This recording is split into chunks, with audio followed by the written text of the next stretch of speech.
கர்ம வினைகள் மூலமாக ஏற்படுகின்ற விதி பயணத்தால் ஏற்படக்கூடிய விளைவுகளுக்கு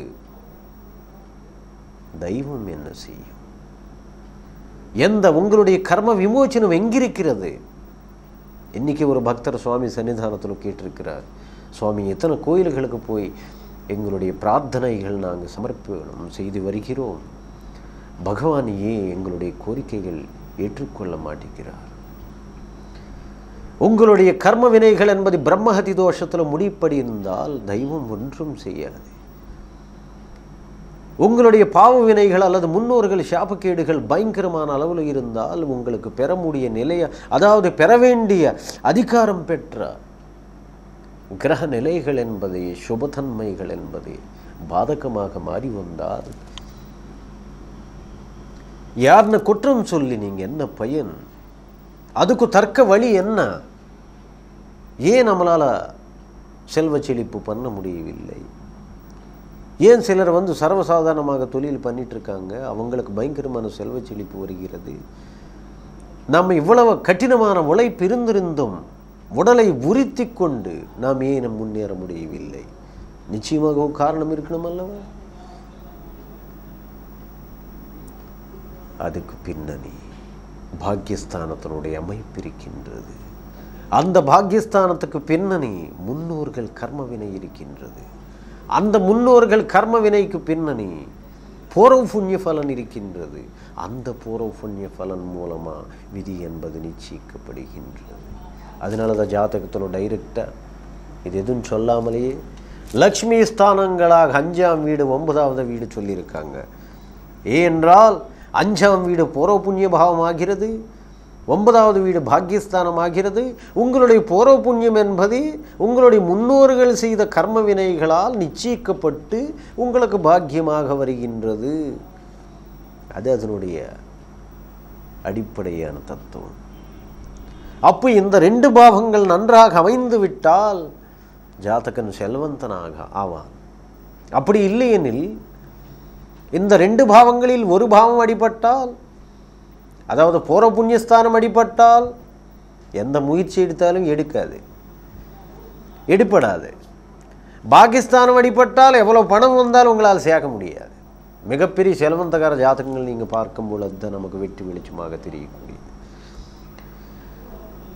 ஜாதகத்தில் எத்தனையோ விசேஷமான அம்சங்கள் இருந்திருந்தும் அந்த தடைகள் என்பது நிச்சயிக்கப்படுகின்றது. அதுக்கு என்ன வழி? சுவாமி, நாங்கள் எத்தனை இடங்களுக்கு போயிருக்கிறோம், ஆனால் எங்களுக்கு நன்மை நடக்கல, அதனால யாருன்னு நாங்கள் நம்புறதில்லை. உங்களுடைய கர்ம வினைக்கு அல்லது உங்களுடைய கர்ம விமோச்சனத்துக்கு ஒரு வழி இருக்கிறது அல்லவா?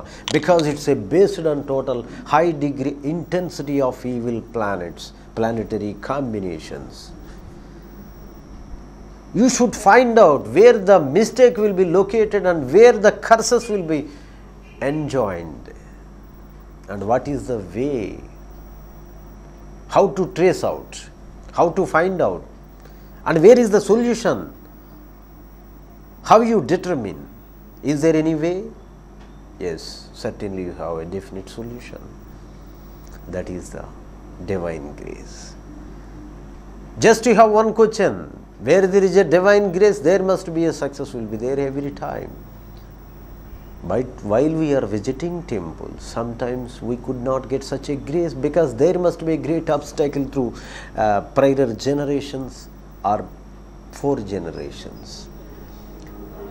The success will be dislocated by the 4 generation mistakes or blending such a great curses like Sarpadosha, like Nagadosha, like paternal sapas, pratas, such a great divine,